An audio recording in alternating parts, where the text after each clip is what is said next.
Well, 2 weeks into the season, and I'm enjoying the season so far, as it's now time for my week 3 picks of the 2017 NFL season.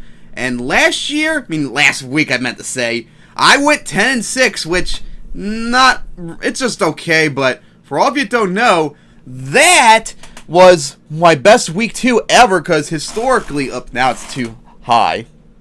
There we go, because I kind of fixed it beforehand. Because, historically, I would do very good in week 2, but then I would shit the bed in week 2 and 3. So the fact that I went 10-6, that was pretty damn good. In fact, I think it was 7-1 in the 1 p.m. games. That was pretty damn impressive. So hopefully I can keep that up in week 3 and prevent another terrible week 3 like the last bunch of years that have been. And also, here's the playoff standings in the NFL now after 2 weeks. In the AFC, it's the Broncos and Steelers with the byes, with the Raiders going to the Dolphins and the Chiefs going to the Titans. And in the NFC, it's the Falcons and Lions with the byes, with the Buccaneers going to the Cowboys and the Panthers going to the Seahawks. And I forgot to do this last week, but make my Super Bowl picks. And right now, based upon how they're playing, I think it would be the Steelers beating the Falcons in the Super Bowl. So now let's get to my week 3 picks. First up is the Thursday night game tonight, and that's the Rams going to the 49ers, as the 49ers are trying to avoid 0-3 for the first time since 2010. And while the Rams, they fought hard against the Redskins. It sucks that the Rams that Jared Goff threw that pick in the end. That was a terrible pick. Threw it right to the Redskins corner or safety. Oh my god, that was pretty bad. But they still fought hard in the end. Although the Redskins, I believe, had the lead throughout the entire game, I think, or something like that. And the 49ers, wow. They almost beat the Seahawks at their own place. Wow, that was impressive. That says a lot about the Seahawks, which I'm going to get to when we get to their game. But man, because they were not doing really good offensively except Carlos Hyde, they still almost won. That was pretty impressive on them. They looked, I don't know about good, but they looked solid against them. So anyways, the 49ers have won now 2 in a row. The Rams haven't beaten the 49ers in Santa Clara, actually, since 2014. And, of course, they definitely are playing a little bit better than the 49ers. This one is a little difficult to tell. Early in the season, I thought it was going to be the 49ers easily, since they have historically, especially that last year's Monday night game. But, the 49ers are playing a little bit better this year, and the 49ers, like I said, last bunch of years, even though they were terrible, they have a really good home field advantage. But then we saw in their their only home game this year, they got destroyed by the Panthers pretty much. Although the Panthers are a much better team than the 49ers, but even so, they didn't have any home field advantage whatsoever. So I guess I won't be surprised if the Rams somehow do it, but I still think the 49ers might somehow just do it. So after that, we get our first London game in the year, and that's the Ravens going to the Jaguars, as the Ravens try to go 3-0 for the first time since 2016, as they're going to make their first London trip this year. And oh boy, because I forgot to mention too, this is the second year in a row. Actually, no, this is the 4th year in a row they play against each other. It's just the second year in a row they've gone to Jacksonville. Alright, this time London. And okay, so the Ravens, they look a lot better now. That secondary looked much better since now they forced 4 picks and stuff. But also, you gotta admit, same time, Andy Dalton, Deshaun Kaiser and his backup, and now Blake Bortles. That's pretty easy to get a whole bunch of picks off of them. But that defense looks much, much better. And I think they lead the league in turnovers, which is a very good indicator for a playoff team. So keep it up, Ravens. You might be in the playoffs if you keep this up. And the Jaguars, what a beatdown you took against the Titans last week, which is incredible because you've last bunch of years have done very good job against the Titans, and you let them just destroy you pretty badly because Blake Bortles, oh boy, it sucks it might be his last year in Jacksonville unless he turns it around. But anyways, last year, remember in when they played each other, the Ravens just barely won that one with a last-second field goal, I believe it was.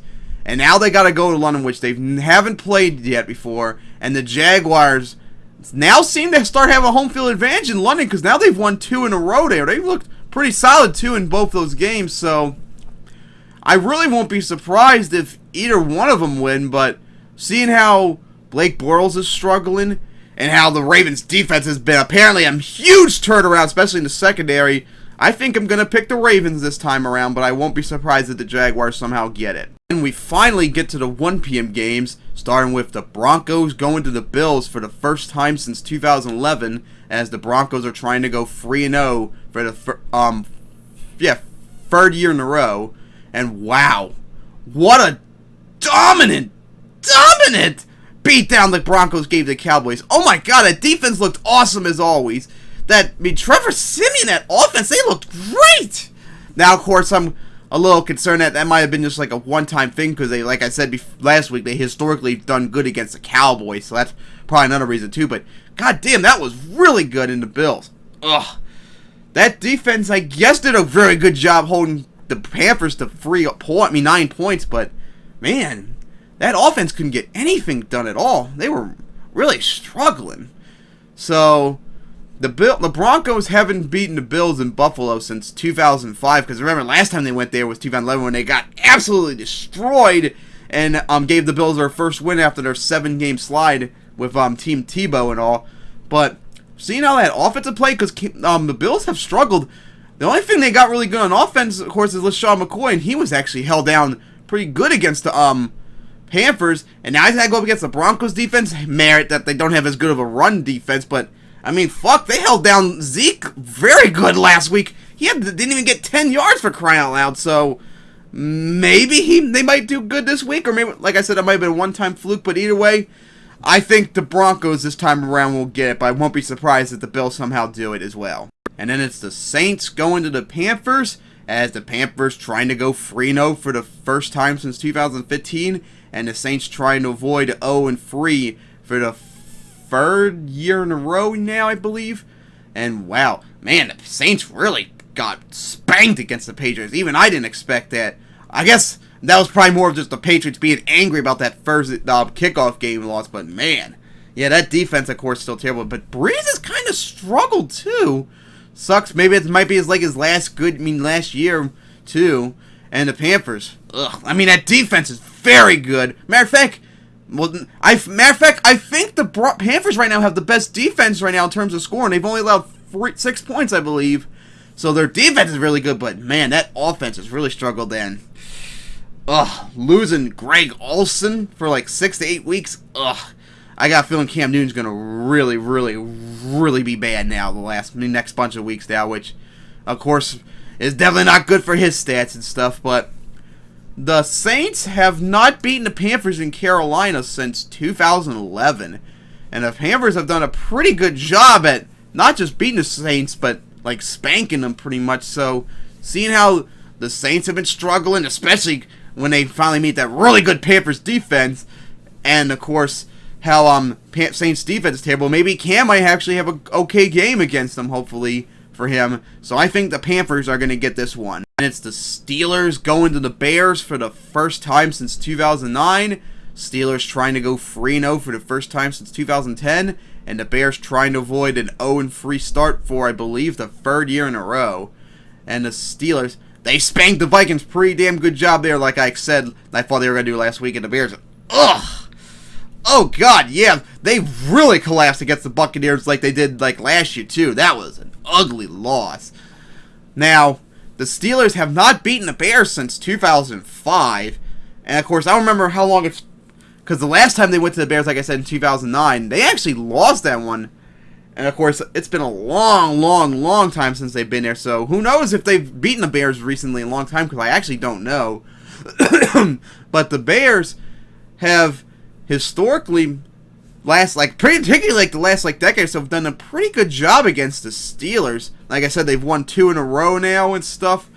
But of course, at Chicago, I think the last time they went to Chicago was 1995 for the Steelers, and I don't remember how the results was, but I think it was pretty close. So the Bears are obviously have a good history against the Steelers. So you can't be surprised if the Bears somehow pull us off, and also add into the fact that, remember, the Steelers last bunch of years always seem to struggle against teams that they should win. I guess they don't take them seriously, and then they get loose to them. And of course, this is the time of year too where they finally like lose their first game. So I actually think I'm gonna pick the Bears in this one. Believe it or not, I might sound crazy enough, but it's just possible. I mean, the history is against them and stuff. So I mean, I won't be surprised if the Steelers somehow win, but I think I'm gonna pick the Bears in this one. And, like, stun everyone here, probably pretty much too, even myself. And then we get to a pretty big showdown in the NFC with the number 1 seed at the line at the moment. And that's the Falcons going to the Lions for the first time since 2012. And the Falcons trying to go 3-0 for the first time since 2015. The Lions trying to go 3-0 for the first time since 2011. And while the Falcons, they actually put up against the Packers, which I didn't think they were going to do. Although they did start to struggle at the end, and of course, losing Vic Beasley for next, I think it was a month and stuff, that is going to really hurt the defense, and that's like he's their only good player, I believe, on defense pretty much, so yeah, that defense is going to really struggle for next month or so, they thank God they got that 2-0 start, and especially since they're going to struggle against someone who does know how to get a whole bunch of yards and stuff now. Touchdown and stuff, that's a little bit different.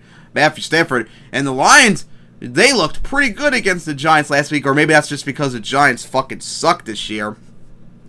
Because they did help Stafford pretty good last week in terms of yards. Although touchdowns, not so much. So, and the Lions defense, they've been doing a pretty good job getting pressure and stuff. So, like this game, I had went back and forth throughout the season. Like I couldn't figure out who won, but I figured maybe the Falcons probably would win by the time the season started. But I think the Lions might actually get this now, maybe an offensive shootout, because the Falcons probably have to rely more on that passing game since their defense probably not going to be able to do as good this time. So I think the Lions are going to win this one, although they haven't beaten the Falcons since 2006, I believe. They haven't beaten the Falcons at home since then, since they won those 2 in a row back in 2011, 2012. So I won't be surprised if the Falcons somehow get, but I think the Lions will get this one. And it's the Browns going to the Colts for the first time since 2012, as the Browns try to avoid 0-3 for the first time since 2016, for the second year in a row. And the Colts trying to avoid 0-3 for the first time since 2011. And wow, that Browns offense completely collapsed against the Ravens. But then again, I think that's more of simply because the Ravens have a much better defense overall this year. And the Colts, like I said last week, when they played the Cardinals, it was probably going to go right down to the wire to the defense. And it was going to be a defensive struggle, and whoever had the better defense was going to win. And of course, the Cardinals getting that pick by Tyrann Mathieu. Yeah, the Colts seem somehow competitive still, as long as their defense does good, which they do a lot better at home and stuff. So, my boy Matthew, like last week, actually made a pretty good case that they could actually possibly, the Browns might win this one, which is very possible. I mean, I trust their offense more than the Colts right now. And, of course, their run defense, I think they still did an okay job against the Ravens last week. So, as long as the run defense for the Browns is pretty good, they'll probably force the Colts to pass more. And if you force a pick or something like that, you can pretty much set yourself up in pretty good position. But I think the Colts just might get this one for this time around. But I won't be surprised if the Browns somehow pull it off. And it's the Buccaneers going to the Vikings for the first time since 2012, as the Buccaneers trying to go 2-0 for the first time since 2010. And what a dominant performance they did against the Bears last week in their first game. And of course, the Vikings, they got spanked pretty good. And of course, Sam Bradford, still I'm not sure yet. I don't think he's practiced yet this week. So, of course, last time these two played in Minneapolis, Buccaneers destroyed them on Thursday night, remember, 36-17. And, of course, these teams are like, defense-wise, they're probably evenly matched, although the Vikings' defense is definitely much better. And, of course, Schleg Day mentioned, when he did his video against the Bears, Jameis Winston's kind of he did good, but he didn't do, a very good job against the Bears like you kind of thought he would. 18 of 30, so he completed, slightly over half his passes. And the Bears' defense is not really good, so now he's got to go up against a Vikings defense that definitely could shut him down pretty good easily. So, and of course that, if Sam Bradford plays too, that's probably going to be the major factor if the Buccaneers win. Vikings can win as if Bradford plays. So, I might have to make two different predictions based upon if he plays or not. So, if he doesn't play, maybe the Buccaneers will get this one. But if he does play, I think the Vikings might get it. And the way it sounds right now, because I'm on NFL site right now as I get OBS out of the way, always I'm limited to practice, so maybe he might be playing on Sunday. So I think overall I still might think the Vikings might get this one, but I won't be surprised if the Buccaneers somehow get it. And it's the Texans going to the Patriots for the second year in a row in their rematch from the division match showdown. And wow, that Texans defense did a very good job against the Bengals last week. And Deshaun Watson in his debut, that wasn't necessarily a really good performance. I've got probably like a fever. But that 50-yard run, that was really impressive. That was the winning run right there. So that was pretty impressive right there. So good job on him for getting that. And the Patriots, they looked a lot better after destroying the Saints on Sunday. So now, oh boy, last year as we saw, because remember they've also played in the week 3 last year too. So it's how funny how they played in week 3 again last year too. So last year, remember in the divisional round, the Texans defense did a very good job actually holding the Patriots down. As a matter of fact, remember they forced Brady to throw 2 picks in that game. It was just their offense couldn't get anything done against the Patriots. So the Patriots, Brady might struggle a bit against the Texans defense, but of course the Texans offense is so shitty that even the Patriots defense, if they rebound a lot, probably would do a good job against them too. So I think the Patriots, even though the Texans defense might give them a little bit of a headache, I think the Patriots will still somehow spank the Texans. And it's the Dolphins going to the Jets, as the Dolphins try to go 2-0 for the first time since 2013, and the Jets try to avoid 0-3 for the first time since, I believe, 2007. As the Dolphins, that was a very good performance against the Chargers. Jivey had another 100-yard game, and of course Jay Cutler had an okay game too. And the Jets, they allowed 45 points, so of course that's against the Raiders. That's not really much surprise. They got 20 points on them too, so that's more of probably an indicator of the Raiders' struggle at defense overall. And of course the Dolphins have done, I guess you could say, historically the last bunch of years and stuff, it's actually gone back and forth how the teams do when they play in New York, at least. Since 2012, the Dolphins have around near 500 record against the Jets in East Rutherford. But the way the Jets are playing right now and how the Dolphins did against a much better Chargers team at their place, I think the Dolphins are going to get this one probably easily. But I won't be surprised if the Jets somehow pull it off. And it's the Giants going to the Eagles, as the Giants try to avoid 0-3 for the first time since 2013. And oh my god, that, like I said, all year long, the Giants are overrated. That defense is free agency built, so it's still good, but it's probably going to collapse eventually. But oh my god, that offense is absolutely terrible. Eli can't get anything done, especially since he keeps getting sacked all the time. Oh my god, how many sacks did he get last week against the Lions? I remember that play where he got sacked back-to-back times. It was ridiculous how many times he got sacked. He looked so miserable on the sidelines too. And now he's got to go up against Eagles team that has a much better defense so far this year, that can get a lot of pressure so far, as we saw against Kirk Cousins and Alex Smith. And again, and in Philadelphia, where they haven't won since 2013, and remember, the last 3 games, two of them were outright blowouts, and the 2015 game was a shutout, remember. I think the Eagles are going to absolutely embarrass the Giants this week. So now we get to the 4 p.m. games, starting with a very interesting one, and that's the Seahawks going to the Titans for the first time since 2005, and wow. Oh my god. The Seahawks are so lucky that the NFC North is back to being terrible again, because, losing against the Packers, I expected that, but barely beating the 49ers at home. They had the lead, I believe, going into the 4th quarter. Oh my god, that offense is so terrible that they still haven't fixed that offensive they haven't fixed that offensive line at all. My god. And now they got to go to a Titans team that definitely has a much better defense than Marcus Mariota. The only way the Seahawks are going to win is strictly on LB. I think Richard Sherman said recently it's all on us now to win the game. Man, they're going to have a whole lot of work done for them too. And also gets DeMarco Murray too. So, wow. And of course, that Titans had a very good performance against the Jaguars last week. So I historically thought not historically, but throughout the season, leading to the season, I felt the Titans were going to probably win this one. And now I don't think it's probably going to even close. I think the Titans are going to win, and I probably wouldn't be surprised if they spank the Seahawks unless that offensive line gets much better. But the way they've been playing, I don't think that's going to happen. And it's the Bengals going to the Packers for the first time since 2009, as they're trying to avoid 0-3 for the first time since 2008. And of course, the Bengals. Oh God, that's pretty bad at the beginning of the season, just 2 weeks in, when you fire your offensive coordinator. That's really, really, really bad. And the Packers, they got really fucked up hard against the Falcons last week until like the fourth quarter. So of course, the Bengals defense, seems still okay. So maybe if they get a lot of pressure on the Packers, as long as their offense doesn't struggle at all, I guess maybe they could put up something against the Packers.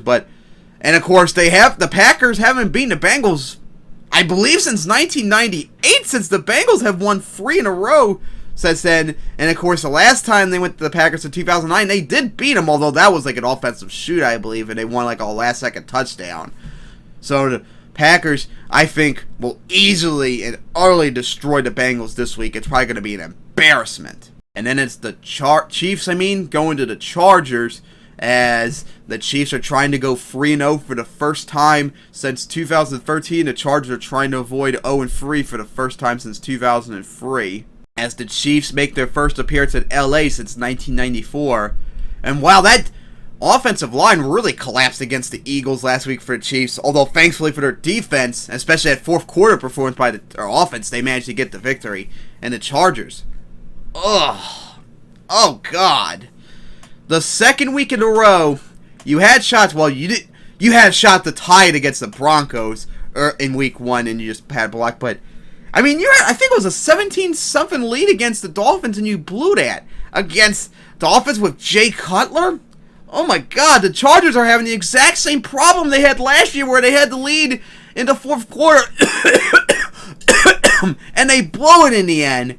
And of course, remember, the Chiefs gave the Chargers their last loss too last year when they were in their last game in San Diego, and it wasn't even close. They spanked them pretty good. Matter of fact, Chargers haven't beaten the Chiefs in San Diego, at their place since 2013. In the last 2 years, the Chiefs have spanked them pretty good and stuff like that. So, it might be close, but I really don't trust the Chargers. They're still having the same problem they have last year. I guess there might be a shot they win, but I just don't trust them. I think the Chiefs are going to get this one. And then we get to the Sunday night game, which is a game I still have really no idea why they picked this one. And that's the Raiders going to the Redskins for the first time since 2005, as the Raiders try to go 3-0 for the first time since 2002. And what a very good offensive performance the Raiders had against the Jets, although 20 points allowed by the Jets, that's not probably really good. But then again, that defense sucks still, probably. So that's not really much of a surprise. And the Redskins, they did a good job against the Rams last week to get the victory. But of course, oh my God, Kirk Cousins did a lot better last week against the Rams. And of course, maybe he'll have a much better good day against the Raiders defense next week. So, Khalil Mack will probably have will have a much difficult time probably too. But then again, if that offensive line struggles for the Redskins, maybe he'll have a whole bunch of sacks and stuff too. So this game might be an offensive shootout, but I don't think the Redskins can compete against the Raiders this time around. I think the Raiders will easily get this one, probably in a high-scoring rout still in the end. And then we get to the very interesting Monday night game, which I was very sure the NFL was going to do for Monday night, and I'm glad they did. And that's the Cowboys going to the Cardinals for the first time since 2011. And wow, Cowboys, what the hell? Oh my God, you shit the bed and laid an absolute egg against the Broncos.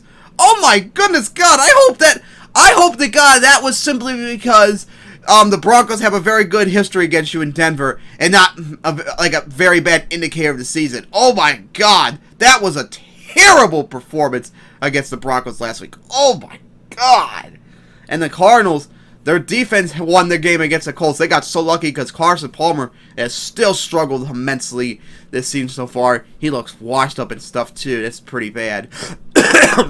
Now, as I clear my throat, the Cowboys have struggled against the Cardinals when they've gone down there the last bunch of years. Remember, from 2008 to 2011, they went against each other 3 times, and the Cardinals won all 3. Remember, in 2008, they won that in overtime with that block punt, which I saw on TV too. That was awesome. And then remember, in 2010 on Thursday night, the Cowboys took the lead, but they missed the PAT, so the Cardinals went down there and got the field goal to win that one. And then in 2011, the Cardinals won overtime again in a low-scoring game. So, and of course, in a couple of those years, the Cowboys were a much better team than the Cardinals last year. But the fact that the Cardinals came out with the victory has a lot of good indicators for them as well. So, I think the Cardinals are going to win this one. Even though I won't be surprised if the Cowboys somehow, maybe after their rout against the Broncos last week, maybe they'll come out angry like the Patriots did against the Saints and maybe somehow get it. But I still think the Cardinals are going to get this one, even if Palmer absolutely lays an egg again. And that's probably the only way the Cowboys, too, will probably get it, is if he lays an absolute egg. So those are my picks for Week 3. I can't wait for Rams at 49ers tonight. And I am so glad that the Ravens are going to get their first ever London game this week. That means I get an extra game. And not only that, since the Ravens are playing, I get to watch someone else hopefully play at one besides them instead. Although I'm probably going to be forced to watch the Steelers at Steelers at Bears instead. So I can't wait for Week 3, and hopefully I'll have a good week, and then I can't wait for Week 4.